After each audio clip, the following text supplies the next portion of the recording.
Hello and welcome to What's Up with Power. Thank you everyone for joining us this morning, this afternoon, or evening, wherever you may be joining from. This is a ride where we hang out, we roll together on Zwift, and we talk about the basics of power-based training. So you'll notice we got Zwift running here, we've got a group ride, we've got the live stream going on Facebook. I got some people helping me with the chats, both in game and in Facebook. So this is going to work. We're going to have 15 minutes of teaching, and then we're going to follow up by 15 minutes of questions and answers. So this is our 5th week. We've covered, we're going through the book Training and Racing with the Power Meter by Hunter Allen and Andrew Coggin. It's a great resource. I highly recommend you get the book. We basically give what you would call the Reader's Digest, or in my when I was in high school, we called the what was that? What was the website? Cliff Notes. The Cliff Notes version of the book. I'm not admitting to ever having used Cliff Notes in my high school classes. I just was told by a friend that some people did that. So we basically give the Cliff Notes version of the chapters, and we have a discussion about it and help answer your questions, clarify things. So we've got people in Discord with us.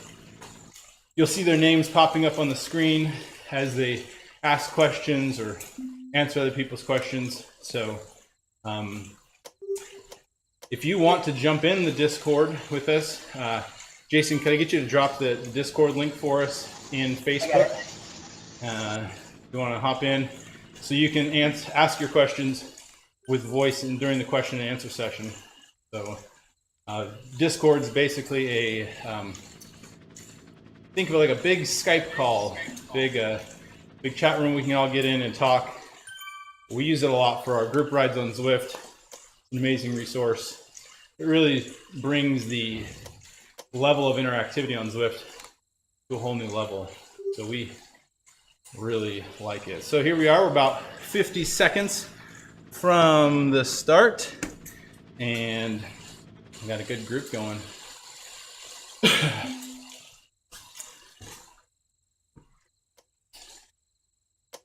Okay,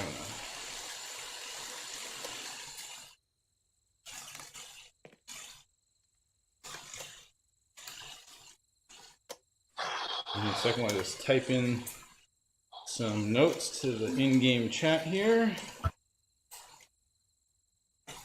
Oh, Peter Sagan is in. Yep, Peter. I have a feeling that's not the real Peter Sagan. But if it is, we'd love to have him join Discord. No. I think he pays people to do that. Okay. Actually, this Peter's 15, so he's on his way.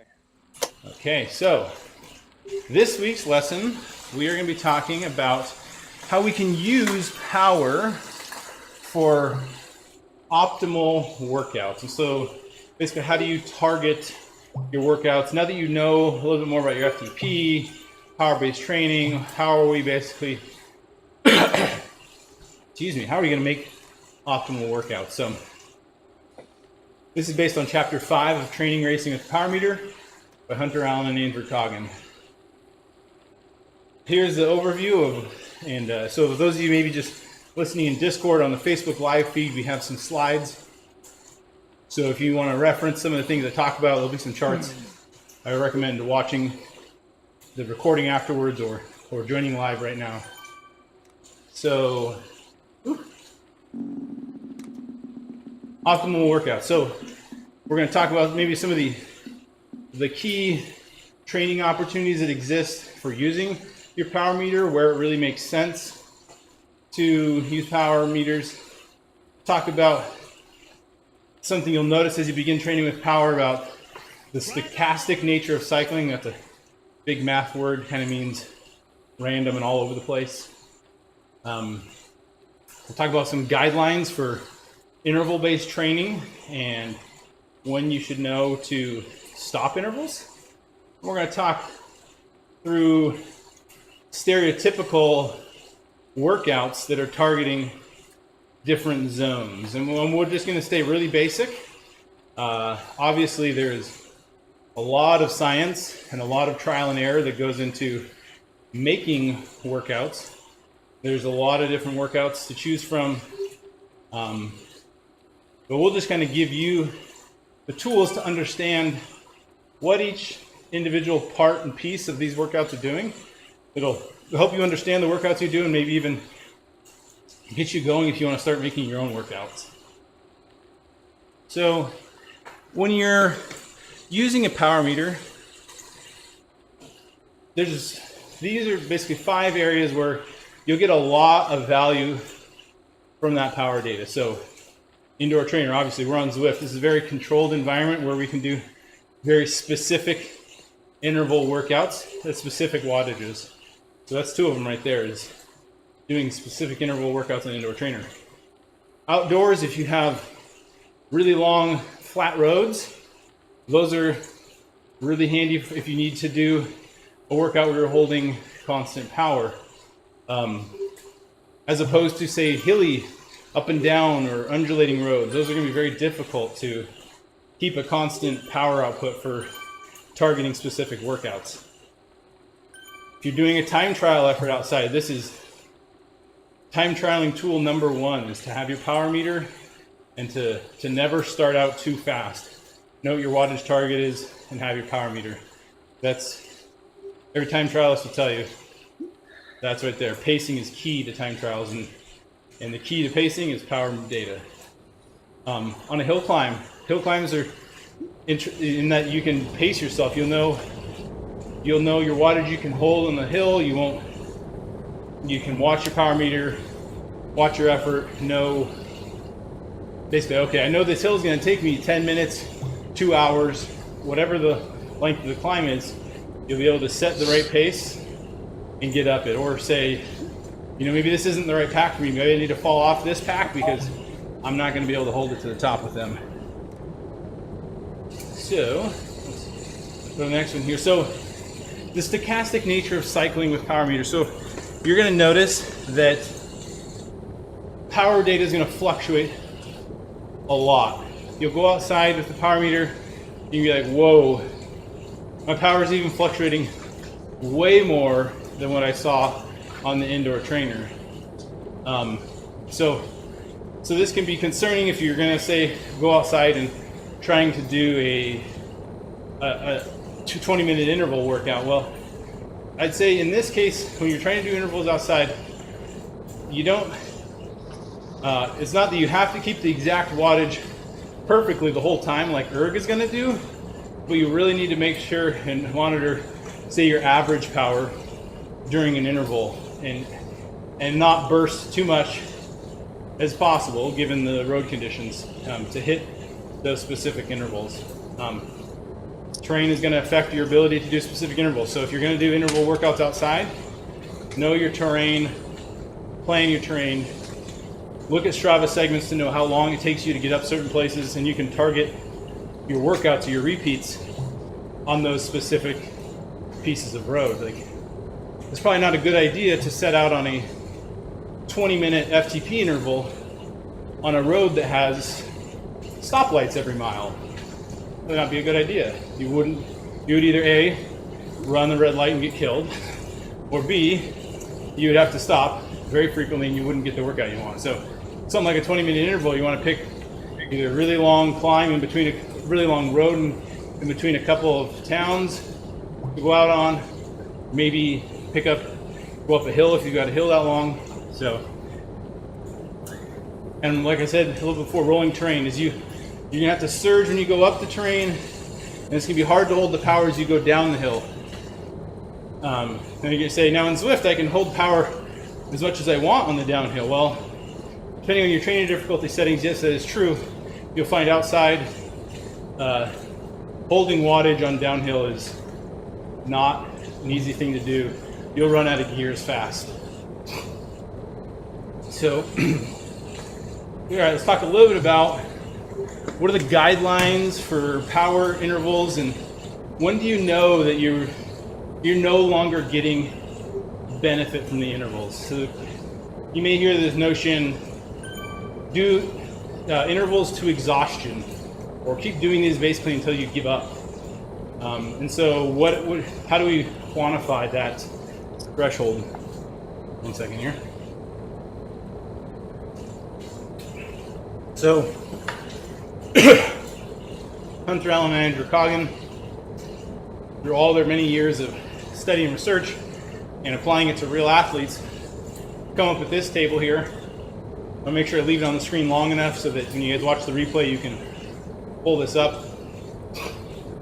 Here's how it works. You're basically going to look at your average power for your intervals, and you're going to take your average power of your third interval. And then as soon as you're no longer able to hold, so in this case, let's say they're 5-minute intervals. If you can no longer hold that average power, at least if you drop more than 5 to 7% in power for one of your further intervals down the road, you're no longer getting the benefit.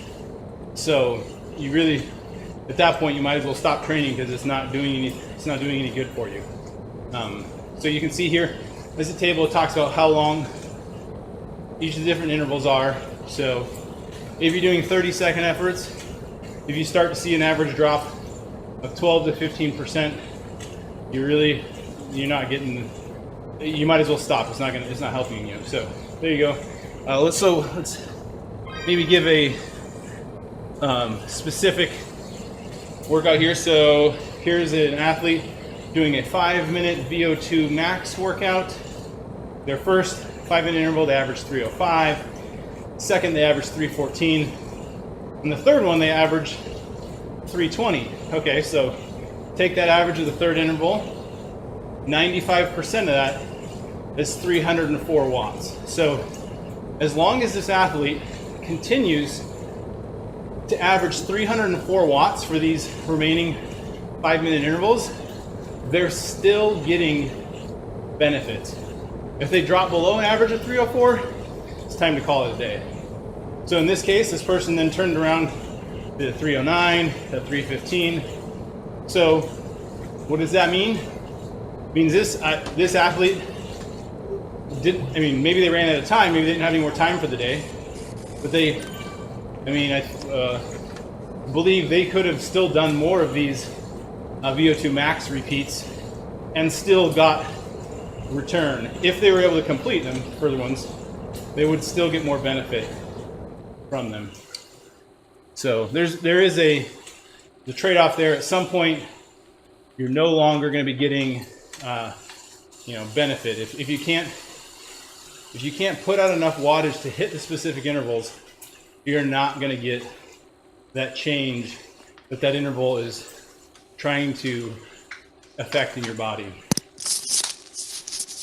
So we're going to now step through some of the different power workouts that you may see, talk about what they're targeting, what they're Their purpose is, so I'm pulling these workouts straight out of the book, and they mentioned that these are workouts targeted towards a category 3 racer. And so you may notice you have a workout targeted towards a complete beginner.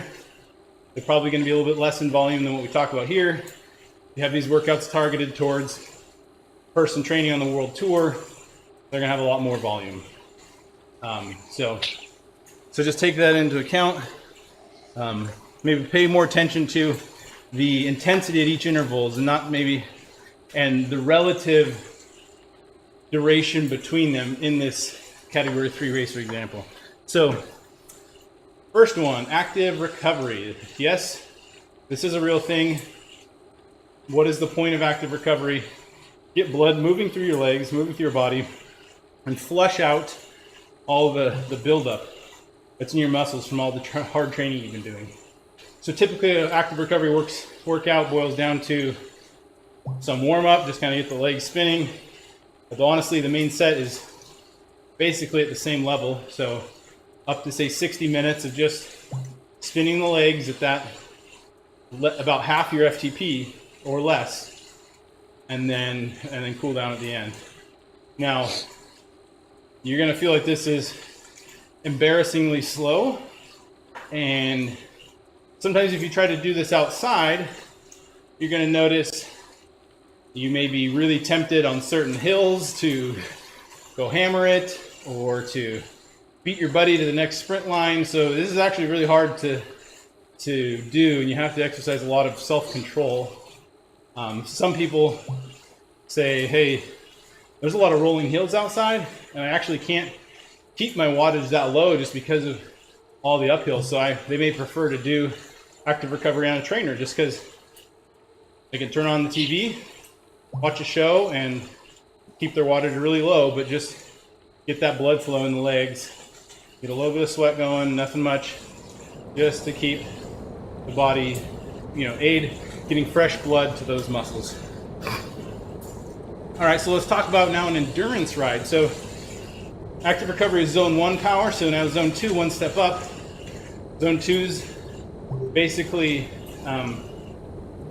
somewhere between 69 and 75% of your FTP. The range maybe a little bit wider than that, but the point of endurance workout is you're going to do a longer workout. So in this example, a category 3 racer would probably do 2.5 to 3.5 hours of this workout, or they're holding a consistent and steady endurance pace around 70 to 75% of your FTP. And so this will be, you should still be able to talk and converse. The goal of these is to build stamina. And one of the things you'll notice is your heart rate should, once you've got to the point where you've built up enough stamina, your heart rate should basically stay steady through this whole interval and not creep up over time. And if it creeps up, you got some work to do on your base and your endurance. You'll see variants of this where they throw in sprints every 10 minutes or so. That's fine, just to kind of keep you awake, because 3-hour long interval can be pretty long and boring at times. Okay, so tempo. So same structure here, a little bit warm up and cool down. You're gonna have not as long of a main set, but you're gonna have higher FTP. And so what would tempo you should, a category 3 racer should hold tempo here, and they're saying in the book, maybe up to 2.5 hours. It's pretty long, but if you get to that level, having your tempo for that long is really going to be something that'll help you do very well in, say, like a 100-mile race or a 100-mile fondo. All right, running out of time, I'm going to quickly go to sweet spot, and I really want to show this next graph here and explain what exactly is sweet spot. So the next one up after threshold would be sweet spot. So we have this curve. We have these color bars here for level 1 through level 6. And we've got a few lines. So we have one line that goes up and down, and that is showing the training effect as measured in the increasing your threshold power that's being created by these different zones. So you'll notice that level 3 and level 4 and 5 are your highest zones to increase your threshold power. But as you get higher in the zones, you're creating more physiological strain on the body, and you're not able to hold the effort for as long. So you get diminishing returns just because you can't hold the volume. You can't increase your volume at level 5. It becomes more and more difficult. So this dotted parabola around that crossing point there, somewhere in level 3, level 4, is what they refer to as the sweet spot zone, because it's the best bang for your buck in getting lots of volume that increases your FTP. So down at level 2, endurance ride, we talked about, you're going to get stamina, but you're not necessarily going to increase your threshold power. That's not the point of an endurance workout. So I guess the point of all this I really want to point out is that every specific training zone has a very specific purpose to it. And you should understand and know that, so that you're able to maybe interpret, if you have to change your workout a little bit for whatever reasons, you understand why the workout is doing specific things, you may be able to make adaptations to that workout to make it fit your schedule or your specific constraints. If you have a coach, they should be able to help you with that, but if you're self-coaching, you need to be able to understand and adapt your training to match what you need. So what does sweet spot training look like? The main set typically is like 20 minutes or less at your sweet spot. So for a Cat 3 racer, they would probably do 2 or even 3 intervals of 20 minutes long in their sweet spot. So a lot of volume. It's going to really help increase that threshold power. So what does the threshold workout look like? Honestly, FTP intervals look the same structure usually as SST. However, they're gonna require more recovery between efforts, and they are focusing specifically on improving FTP, but they do come at a more significant strain on the body. So you'll see them mixed in. You probably end up seeing more SST in some workout plans than direct FTP training. That's all based on your goals here.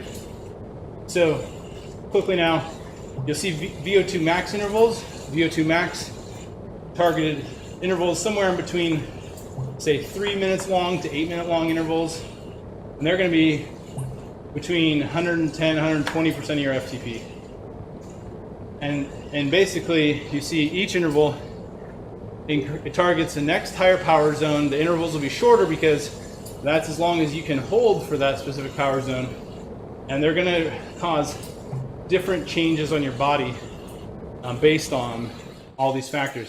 And we showed, I forget exactly which lesson it was, we showed a table where it had all the 7 power zones and showed what exact changes in the body were expected, or how much of a change for each power zone. And so as you look at these workouts, I would recommend cross-referencing that table that talks about what exactly is this power zone looking to change my body. If you feel like you're not able to hang on for longer outside rides, but you can really hammer it in the shorter, maybe 1 hour stuff, probably need to work a little bit on your endurance. And so you start to see, as you understand where your strengths and weaknesses are, where you're going to now target different training based on that.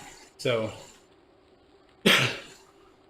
went a little long-winded here in the training, but we're going to switch now to the Q&A session.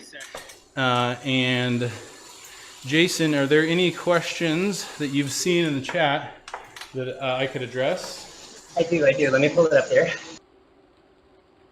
So in your example with the intervals, if we can go back to that slide, Jerome Romy asked, how do you know that that third interval was not too much intensity when trying to figure out the low end of when you should be stopping your intervals. It's like slide 2 or 3.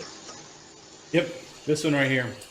So he's talking about in the guidelines for optimal workouts. We show how the third interval increased. Well, this could be indicative of a couple things. It could be indicative of maybe their FTP, maybe the target here isn't set right. Maybe maybe they needed a higher target. Maybe they needed to shoot for 320 on their first interval. But yes, good question. So, I mean, I'm gonna basically on this, I'm gonna say I'm not the one who came up with the third interval. This is straight from research from Hunter Allen and Andrew Coggin. So the percentage drop in average watts is based on the number of watts achieved in the third effort. And I believe they choose the third interval because typically you're going to see people are going to go harder on the first ones, and maybe you start to see a little bit of a lull by the third interval. So the fact that this one actually is an increase could be indicative of this is not being a hard enough workout for this person. I mean, you could interpret lots of things, but the point here is they could potentially still get more gains. If this really is their VO2 max, they could get more gains. It's possible that maybe this person's FTP is actually 350, in which case they could crank these bad boys out all day long. Yep. And it wouldn't be doing anything. It wouldn't be building their VO2 max. So it could be indicative of them just not having a high enough target as well. Hope that answers your question. If I could add something here, Justin. Yeah. On the opposite side of things, if a person's going too hard during an interval, for example, going through that roof of 120% on a VO2 max, they could also be going anaerobic, which is a total different system, like you mentioned in a later slide also. So it's important that these zones are kept where you're just not having a bottom end, but you're keeping in mind the top end as well, so that you're staying in the zone you're trying to train. Yeah, and there's not a magic, as you can tell from this graph I'm showing, there's no magic step function cutoff between zones. Obviously, these zones are very fluid and natural progression between the two. So you're going to potentially surge into anaerobic during a VO2 workout at times, but you shouldn't be averaging for your whole interval up there because you're straining a different system of the body once you get up into those higher bars, or you're straining another system more than the one you're actually trying to build. So At that moment. yes, yeah, good point. But it is important to know that it's all fluid, and it's not a on and off switch from where you go to 3 and then all of a sudden you're 4, and then 5, and then 4. So something to understand. That's good. Let's see. In a race of 3 hours, can only train in the sweet spot training, not trespassing 2 hours. Good question. I personally would say if you're targeting a race that's 3 hours long and you've never done a workout more than 2 hours long, I think that would be a bad situation. I would target to have done at least as long as the event you're going into or longer. 3 hour long race is a very long race. So you should, I mean, if it were me targeting a 3 hour race, I would want to have had some 4 to 5 hour long century rides on the weekend just to get my endurance level so that I'm able to respond to attacks during that 3 hour long race. Some of the literature is pretty keen on pointing on, for sweet spots in particular, you're looking to target around 80 to 85% of your target time. So endurance end, you're going to go over, just like Justin said. But for sweet spot end, let's say on a 3 hour race, you're looking at 2 hours and a half accumulated time, about 80 to 85%. Sorry, was that, is that a question targeting me? I spaced off there a little, Jason. Sorry, no, I was just answering the question about sweet spot and how much for a 3 hour race. Yeah, just following up. Yeah, I mean, sure, yeah. So basically you're saying that for a 3 hour race, you may have as much as 2 hours straight of actual SST or more. Yeah. So You should be able to handle that, but you'll also need endurance because the race isn't going to be steady pace the whole time. There's going to be surges. People are going to want to create gaps and get separation. So, But just to add to that question a little bit, would you need to do that workout weekly, or would that be something you could do like once a month just to be able to maintain that endurance? it all depends on your specific training level and where you're at and how often you should be doing endurance rides. I think it'll become clear once we start talking about the power management chart and the total training stress you're putting on your body. It'll become clear. You basically have to start looking at how much time do I have to train and what are my targets. So you may not have enough time to put in 3 to 4 hour long endurance rides, and you may have to do shorter stuff. And so you just know you may not have the endurance for the longer races. You may not target them. So it's a function of time as well as where your fitness and stamina level is at. If you've only been training 2 hours a week and you decide the next week to throw in 2 different 3 hour long endurance workouts, I bet you that's going to be a shock to the system. That's not going to feel so good. So it depends. We had a question here around if you can hit a higher FTP in a race versus a test, should you take the higher number? Yeah, I actually personally would. If I can hold a higher average 20-minute power during a race than I could in a structured test, I would take the higher number for my FTP, as it's going to cause me to. I would. I think Jason would agree on that one as well. The race basically is a test, right? Yeah, exactly. Totally.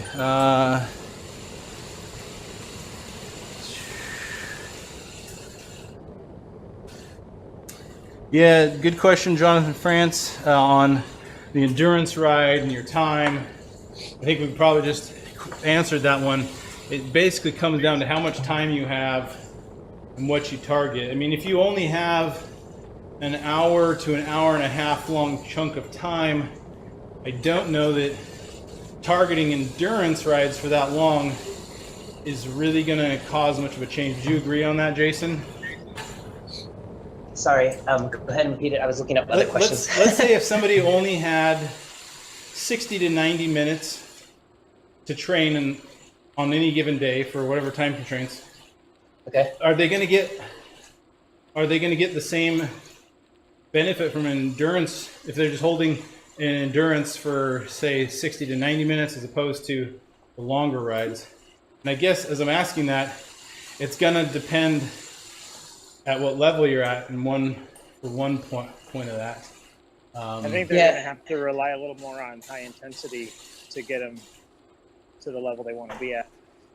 Right. So typically the cutoff ends up being something like this. So you'd ask a rider where their FTP is at, watts per kilogram, and if they're below 4.0, you would probably recommend them to do sweet spot or endurance work at 90 minutes per day, 3 or 4 times a week.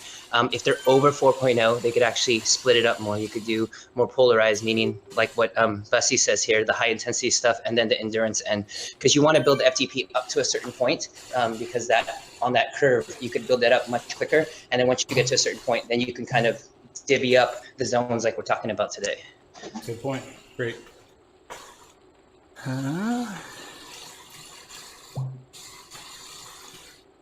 Sweet. Okay, well, we've got 30 more seconds here on the ride. I want to thank everyone for joining us. If you have any last questions, feel free to let them fly here. We'll do our best to answer them. We're here every week, Wednesdays at 6:30 Pacific time. There is a link we'll drop in the comments to the previous recordings. So if you haven't seen the first 4 lessons, you'll be able to go and grab those. our website and check them out. And what else? So yeah, thank you for coming. Thank you everyone for joining us on Discord, and we will see you next week.